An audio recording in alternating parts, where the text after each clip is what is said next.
There are many records available to show the arrival and lives of the Indian Muslims to Malaysia, which can be traced back to many centuries ago. The beginning of their arrival was via trading. To promote this nation, the Indian Muslim community had participated exceptionally in every field. History also states the facts of the Indian Muslims' existence in the reigning of the Malacca Sultanate. Via the historical point of view, the relationship of the Indian Muslim community, especially the Malabar Muslims from India, with this nation can be traced back to approximately 500 years ago. For a record, our history, Indian Muslim came to Malaysia as a merchants, and even they regarded as a Saudagar di Raja. They are greatly involved in the import and export trade industries. Ships are seen on shores of Penang and Port Klang merely to send the goods of the Indian Muslims. The Indian Muslims promoted building of schools at their business areas and established worship places in their vicinity. This is the reason why Indian Muslim mosques can be seen in every city in Malaysia.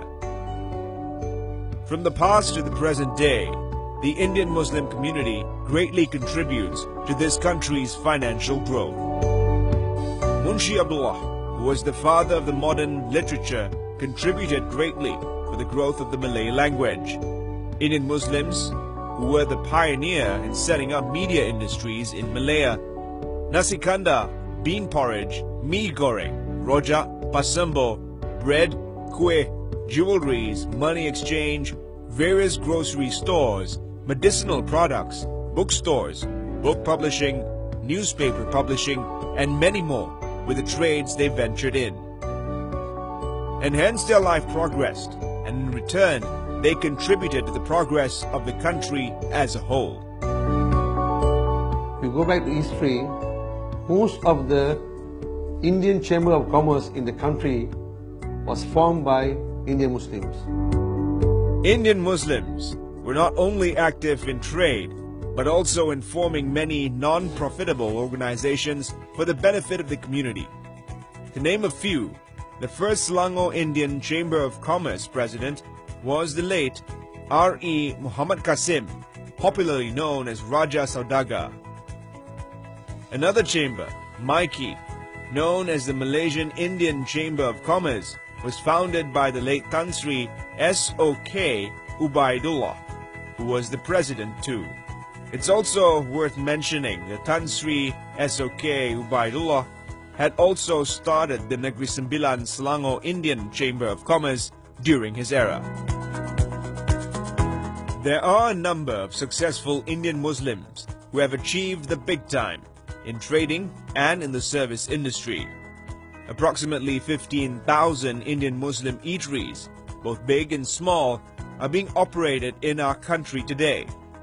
All of these eateries serve only halal food to the people.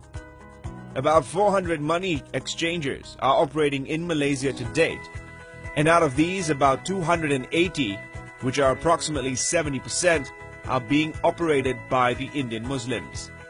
About 15,000 small to medium-sized grocery stores are being operated all over the country by the Indian Muslims.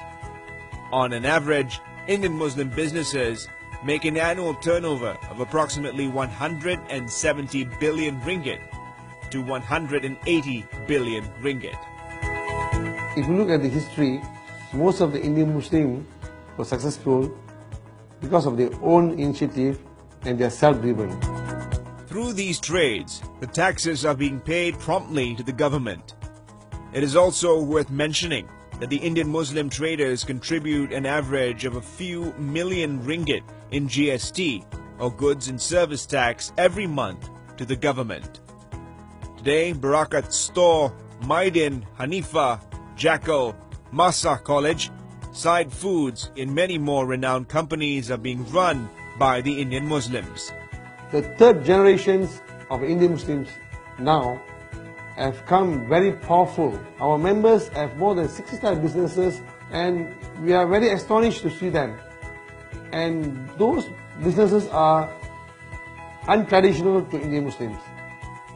Malaysian Indian Muslim Chamber of Commerce and Industry, MIMCOIN, is a non-profit organization established in the year 2012.